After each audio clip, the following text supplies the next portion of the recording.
आप सभी को जय मसीह की। तो आज हम जानेंगे कि हम प्रार्थना कैसे करें, किस प्रकार की प्रार्थना सुनी जाती है और हमारी प्रार्थनाओं में ऐसा क्या कमी है जिसके कारण हमारी प्रार्थनाओं का उत्तर सही नहीं मिल पाता। तो हम सबसे पहले वचन से जानेंगे, जैसे कि लिखा है भजन संहिता 32:6 में कि इस कारण हर एक भक्त तुझसे ऐसे समय में प्रार्थना करे कि जब तू मिल सकता है।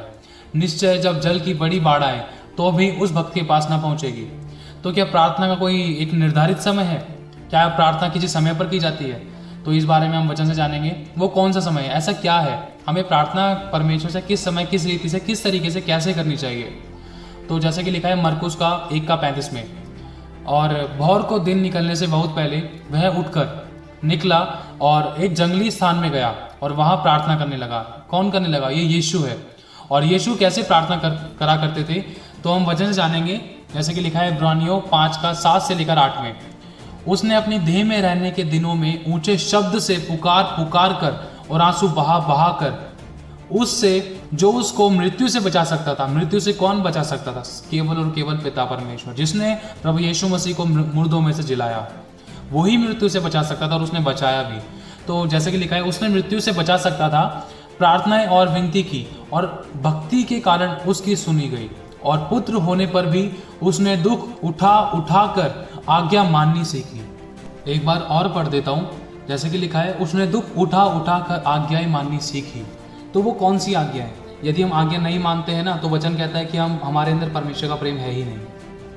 तो अब हम जानेंगे कि वो आज्ञाएं कौन सी हैं और जो हमें माननी है कि हमारी प्रार्थनाएं सुनी जाए और हमारा भी पिता के साथ एक बहुत अच्छा और गहरा संबंध बन जाए, जिससे कि हमें किसी भी विषय के लिए प्रार्थना करने की जरूरत ना पड़े, सिर्फ वचन बोलते ही काम हो जाए, जैसे प्रभु यीशु मसीह ने किया करते थे।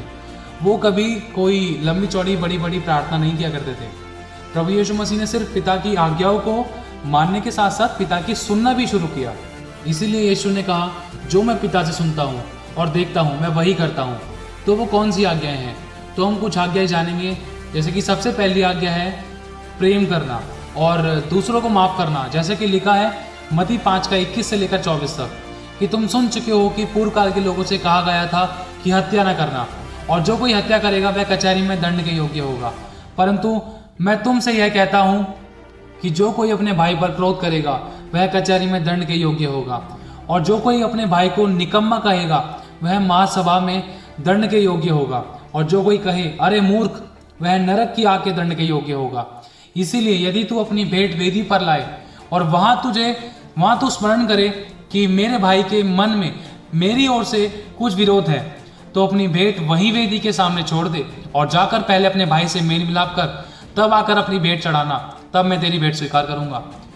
तो परमेश्वर का वचन कहता है कि जब हम परमेश्वर से प्रार्थना करते हैं, जैसे कि लिखा है कि जिस प्रकार हम अपने अपराधी को क्षमा करते हैं, उसी प्रकार पिता आप भी हमारे अपराधों को क्षमा करें। और जब तक हम अपराधी ही हैं और प्रेम नहीं दिखाते और माफ नहीं करते, तो हमारी प्रार्थना नहीं सुनी जा सकती, क्योंकि मेरे साथ भी हुआ है, मैं गवाह हूं इस बात का। और अब हम कुछ और वचन पढ़ेंगे। जैसे कि लिखा है लूका 17:3 से लेकर 4 आयत तक, सचेत रहो, यदि तेरा भाई अपराध करे तो उसे समझा, और यदि पछताए तो उसे क्षमा कर। यदि दिन भर में वे 7 बार तेरा अपराध करे और 7 बार तेरे पास फिर आकर कहे कि मैं पछताता हूं, तो उसे क्षमा कर। और भाई का मतलब है कोई भी भाई हो या बहन हो, चाहे वो परिवार का सदस्य हो या कोई अनजान व्यक्ति हो। और अब हम आगे बढ़ेंगे। जैसे कि लिखा है मत्ती का 18:21 से लेकर 22 आयत तक, तब पतरस ने पास आकर उससे कहा, हे प्रभु, यदि मेरा भाई अपराध करता रहे तो मैं कितनी बार उसे क्षमा करूं? क्या 7 बार तक? यीशु ने उससे कहा, मैं तुझसे यह नहीं कहता कि 7 बार, वरन 7 बार के 70 गुना तक माफ कर।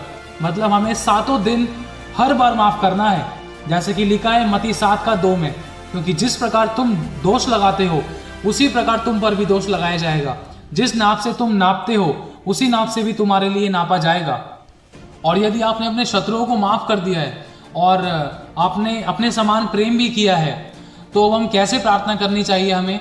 जैसे कि लिखा है मत्ती 6:5 से लेकर 8 तक, और जब तू प्रार्थना करे तो कपटियों के समान ना हो, क्योंकि लोगों को दिखाने के लिए सभाओं में और सड़कों के मोड़ों पर खड़े होकर प्रार्थना करना उनको अच्छा लगता है।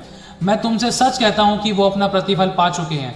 परंतु जब तू प्रार्थना करे तो अपनी कोठरी में जा और द्वार बंद कर और अपने पिता से जो गुप्त में है प्रार्थना कर, और तब तेरा पिता जो गुप्त में देखता है तुझे प्रतिफल देगा। प्रार्थना करते समय अन्य जातियों की नाई बकबक ना करो, क्योंकि वे समझते हैं कि उनके बहुत बोलने से उनकी सुनी जाएगी। सो तुम उनकी नाई ना बनो, क्योंकि तुम्हारा पिता तुम्हारे मांगने से पहले ही जानता है कि तुम्हारी क्या क्या आवश्यकता है।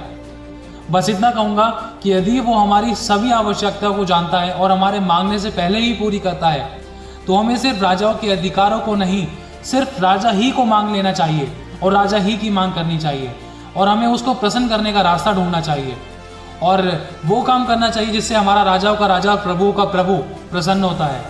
ये सब आपको सुनने में आसान और अजीब लगता होगा। एक और जीवित उदाहरण देता हूँ, जैसे कि लिखा है उत्पत्ति 5 का 23 से लेकर 24 तक। और हनोक की कुल अवस्था 365 वर्ष की हुई, और हनोक परमेश्वर के साथ साथ चलता था। फिर वह लोप हो गया क्योंकि परमेश्वर ने उसे उठा लिया।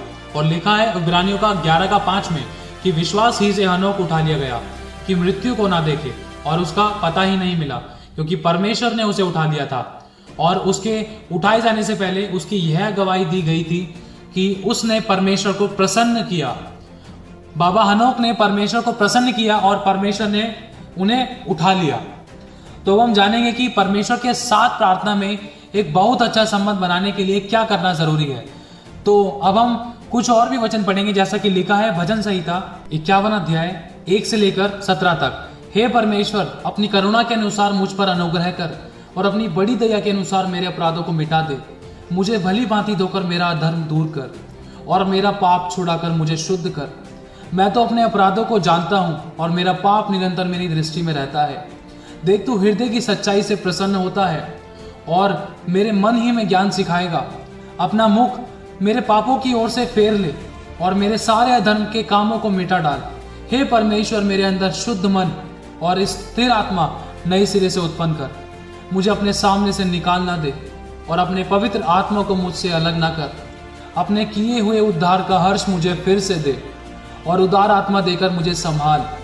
टूटा मन परमेश्वर के ग्रहण योग्य बलिदान है। हे परमेश्वर, तू टूटे और पिसे हुए मन को तुच्छ नहीं जानता। यदि आपको आपके पापी होने का एहसास होता है तो आप पिता से इस प्रार्थना को अकेले कोठरी में या किसी भी एकांत जगह में जाकर, जहां सिर्फ आप और पिता हैं, बिल्कुल कर सकते हैं। तो वो आपकी प्रार्थना को जरूर सुनेगा और आपको भी पिता की आवाज को पूरा ध्यान से जरूर सुनने की कोशिश करनी है, क्योंकि वचन कहता है कि जब पिता हमसे कुछ कहते हैं तो हम अपने मनों को कठोर कर लेते हैं और सिर्फ अपनी प्रार्थना करके हट जाते हैं। तो आप प्रभु की आवाज सुनने की कोशिश जरूर करें। और परमेश्वर हमें उत्तर कैसे देते हैं, जैसा कि लिखा है कि धरती और आकाश टल जाएंगे परंतु उसका वचन कभी नहीं टलेगा। और वो ईश्वर नहीं है कि झूठ बोले, और वो आदमी नहीं है कि अपनी इच्छा बदले। वो जीवित परमेश्वर का पुत्र प्रभु यीशु मसीह है। तो अब हम वचन से जानेंगे कि हम परमेश्वर से प्रार्थना करते हैं तो वो हमें उत्तर कैसे देते हैं। जैसे कि लिखा है भजन संहिता 5वां अध्याय 3री आयत में, हे यहोवा, भौर को मेरी वाणी तुझे सुनाई देगी, मैं भौर को प्रार्थना करके तेरी बाट जोहूंगा। और लिखा है भजन संहिता 17वां अध्याय 6ठी आयत में, हे ईश्वर, मैंने तुझसे प्रार्थना की है क्योंकि तू मुझे उत्तर देगा। अपना कान मेरी ओर लगाकर मेरी विनती सुन ले। और लिखा है भजन संहिता 6वां अध्याय 8 से लेकर 9वीं आयत में, हे सब अनर्थकारियों, मेरे पास से दूर हो, क्योंकि यहोवा ने मेरे रोने का शब्द सुना है और यहोवा ने मेरा गिड़गिड़ाना सुना है।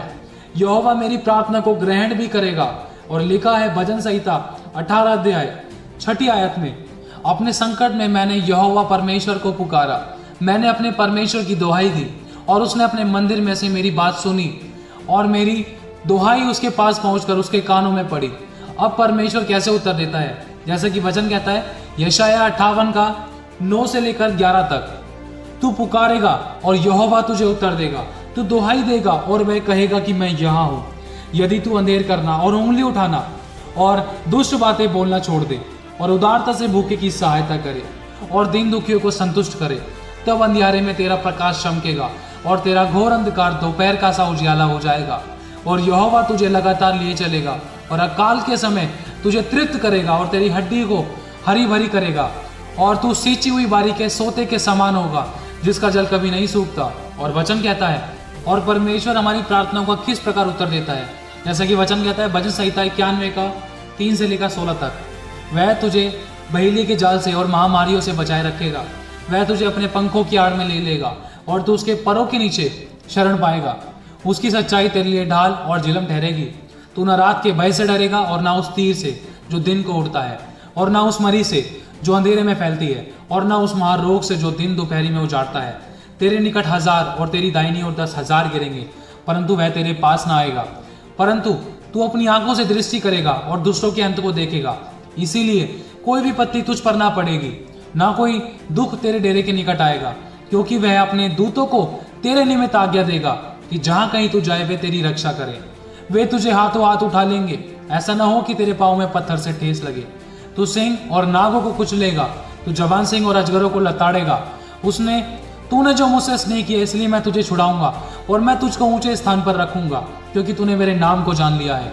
और जब तू मुझे पुकारेगा, मैं तेरी सुनूंगा, और संकट में मैं तेरे संग रहूंगा। मैं तुझको बचाकर तेरी महिमा बढ़ाऊंगा। मैं तुझको दीर्घायु से तृप्त करूंगा और अपने किए हुए उद्धार का दर्शन दिखाऊंगा। बस इतना कहूंगा। अभी आपको सिर्फ कुछ ही वायदे बताए गए हैं। बस प्रेम करो और माफ करो और अपने आप को प्रभु यीशु के आगमन के लिए तैयार करो। अपने आप को समर्पित करो ताकि तुम उसके बादलों में आने तक निष्कलंक और निष्पाप और पवित्र ठहरो। एक आखिरी बात और कहना चाहूँगा, थोड़ा सा कमी पूरा गुनाह आटा खराब कर देता है। प्रभु आप सभी को बहुत आशीष देता है। आप सभी को जय मसीह की।